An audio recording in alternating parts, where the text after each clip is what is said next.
પ્રશ્નોત્તરીમાં ભારતીય જનતા પાર્ટીની આ double engine સરકારનો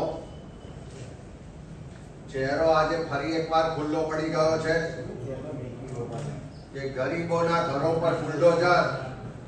અને ઉદ્યોગપતિઓ સામે આખી સરકાર લાચાર એ આ પ્રશ્નોત્તરીમાંના જવાબમાંથી સ્પષ્ટ જોઈ શકાય છે। આજે વિધાનસભામાં જે પ્રશ્નોત્તરીમાં 33 નંબરના પ્રશ્નમાં સરકારી જમીન ગૌચરની જમીન પર જે ઉદ્યોગપતિઓના દબાણ છે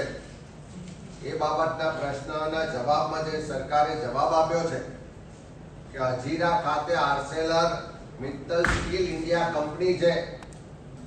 એના દ્વારા સરકારી જમીન એટલે કે 173 હેક્ટર જમીન પર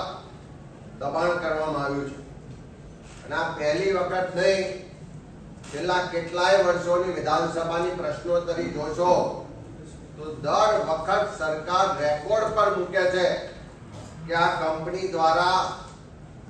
અલગ અલગ સર્વે નંબરમાં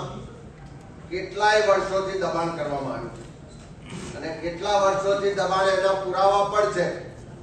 સરકારે રેકોર્ડ પર કહ્યું છે કે કેટલીક જમીનો પર 38 વર્ષથી દબાણ છે,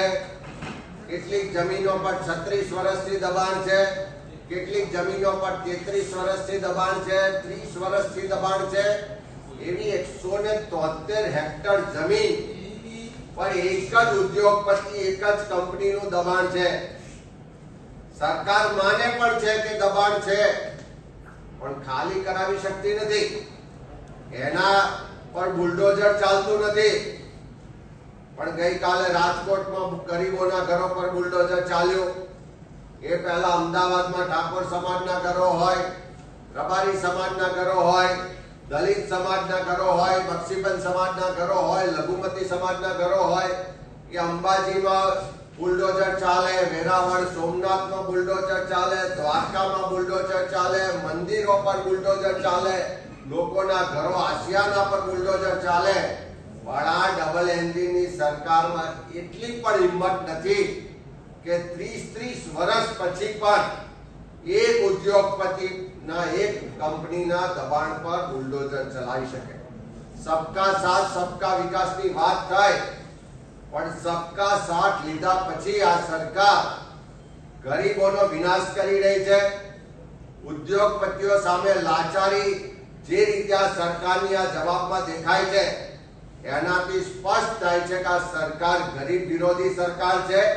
અને ઉદ્યોગપતિઓ સામે લાચાર સરકાર છે। આ પ્રશ્નોત્તરીમાંથી સરકારનો ચાલ ચરિત્ર અને ચહેરો સ્પષ્ટ થઈ ચૂક્યો છે કે સબકા સાથ સબકા વિકાસ ખાલી સૂત્રમાં છે, સાચા અર્થમાં જે બહુમતી સમાજ છે, જે ગરીબ મધ્યમ વર્ગ છે એની વિરોધી આ સરકાર છે અને ઉદ્યોગપતિઓ સામે લાચાર આ સરકાર છે।